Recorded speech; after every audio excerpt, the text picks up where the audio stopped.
నా పేరు గుంపా Shivakumar Yadav, BCY party ప్రతిభ నియోజకవర్గం ఇన్ఛార్జిగా ఉన్నా.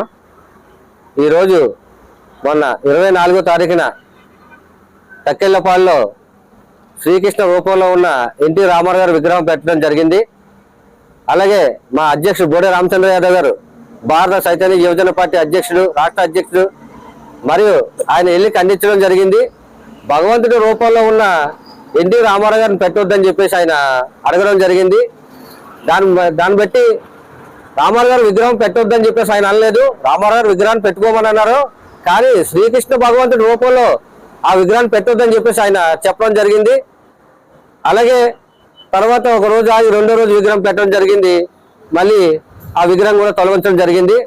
అలాగే బోడే రామచంద్ర యాదవ్ గారు ప్రెస్ మీట్ పెట్టి చంద్రబాబు నాయుడు గారు కానీ లోకేష్ గారు కానీ కృతజ్ఞతలు చెప్పారు. ఎందుకంటే ఈ విధానం పెట్టి మీకు అర్థం చేసుకొని విగ్రహం తీపించడానికి కృతజ్ఞతలు అని చెప్పేసి తెలిపారు. ఆయన ఉత్తరకంచిలో మహాసేన రాజేష్ అనే వ్యక్తి బోడే రామచంద్ర యాదవ్ గారిని విమర్శించడం జరిగింది.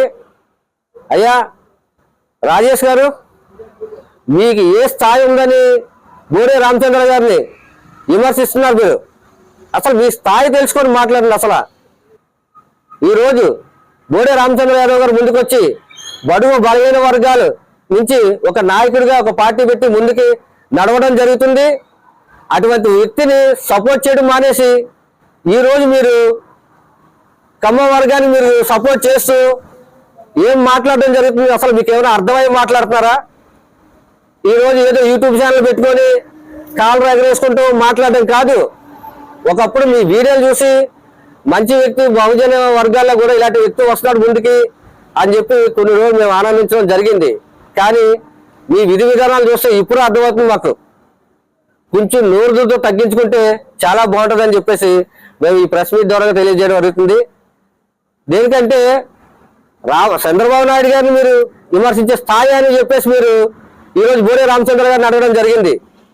ఆయన విగ్రహం తీసిన తర్వాత కూడా చంద్రబాబు నాయుడు గారికి గారు, లోకేష్ బాబు గారు కూడా పేరు పెట్టి గౌరవంగా పిలిచి ఆయన గౌరవం పెట్టి పిలిచారు తప్ప చంద్రబాబు నాయుడు అని అనలేదు. ఆయన నీవు మట్టుకి ఏమయ్యా బోడే రామచంద్ర ఏం వేరే ఆయనతో కలిసి తిరిగేవా, కలిసి పుట్టేవా నువ్వు కానీ పేరు పెట్టి వెళ్ళడానికి?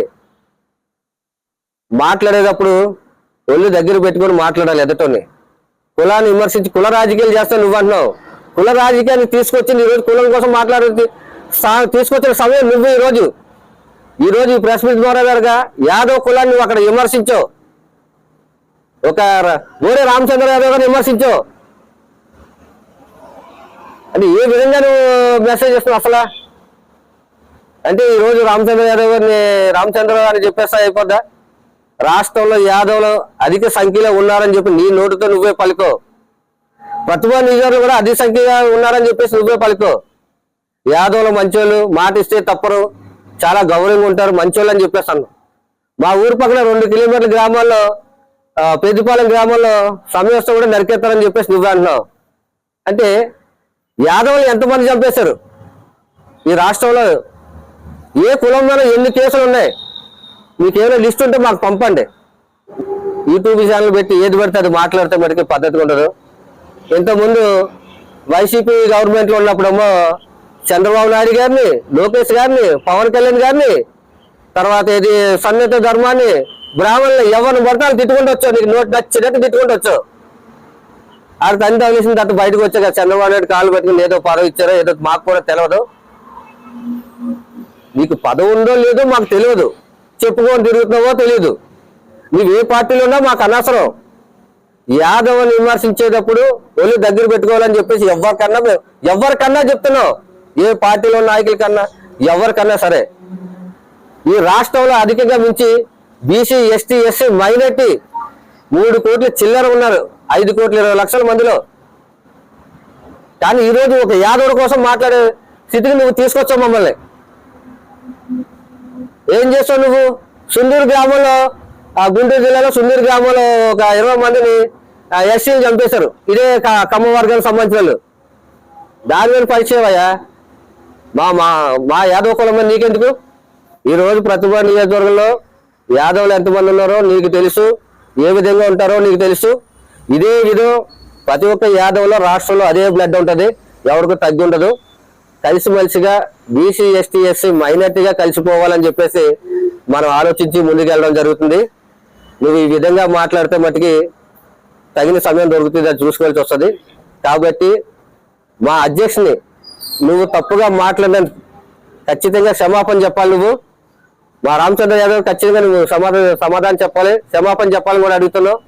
కాబట్టి ఏదన్నా ఉంటే మీ యూట్యూబ్ ఛానల్లో మీ బిల్డప్ సంబంధించిందో లేదా ఇంకో దానికి సంబంధించిందో పెట్టుకో, కానీ రాష్ట్రంలో యాదవుల కోసం లేదా ఒక సమాజ వర్గం నుంచి వచ్చి ఒక రైతు కుటుంబంలో పుట్టి ఈ రోజు రాష్ట్రంలో ఎన్నో గ్రామాలు ఎన్నో జిల్లాలు తిరుగుతూ ఈరోజు పార్టీ నడిపించే వ్యక్తి మీద నువ్వు అబంధాలు వేయడం కరెక్ట్ కాదు. ఎందుకంటే ఎవడు మోచయ్య నీళ్లు తాగితే లేదాయన, ఎవడు ప్యాకేజీలు తీసుకుంటే లేదాయన. నీకులే ప్యాకేజీలు తీసుకొని దాంట్లో పార్టీ మారితే అప్పుడు నువ్వు పెట్టు. సొంత కష్టంతో సొంత డబ్బుతో ఈరోజు ముందుకి బడుగు బలహీన వర్గాల కోసం ఒక పార్టీ ఉండాలని, కష్టాలు తీర్చే ఒక నాయకుడిగా ముందుకు రావాలని చెప్పేసి ఈరోజు ఆయన ముందుకు రావడం జరుగుతుంది. తొందరపడి నీకులా పార్టీలు మారితే ఉన్న ఇలువ కూడా ఎవరికి ఉండదు. కాబట్టి ఎందుకంటే ఆ పార్టీని కట్టుబడి దాన్ని కట్టుబడి కూడా చాలా మంది ఇదే విధంగా మా యాదవ్లో కానీ ఇంకా చాలా వర్గాల్లో కూడా కానీ నడుస్తున్నారు. యాదవ్ లేని పార్టీ లేదు. ఎందుకంటే మీరు ఏదో నోటికి వచ్చి మాట్లాడితే బాగోదు. ఇంతకుముందు కూడా నీకు చెప్పడం జరుగుతుంది ఇదే విషయంలోనే. ఈ నోరు దురుసు వల్లే లేకపోతే ఈ పార్టీకి నువ్వు ఎప్పుడో ఎమ్మెల్యే అవ్వాలి. ఈ గన్నవరం వెళ్ళి నీకు టికెట్ ఇచ్చి కూడా ఇదే కమ్మ సామాజిక వర్గం టికెట్ వెనక్కి తీసుకున్నారు. నోరు ఉంది కానీ ఎలా పడితే అలా మాట్లాడితే ఇదే గతి పడుతుంది అన్నమాట. కాబట్టి ఇది విమర్శించడం కానీ నీకు దగ్గర జాగ్రత్తగా ఉండమని. ఎందుకంటే ఎదట వ్యక్తులు మాట్లాడేటప్పుడు ఎదటోకి ఏ విధంగా గౌరవించి మాట్లాడడం నేర్చుకో ఫస్ట్ నువ్వు.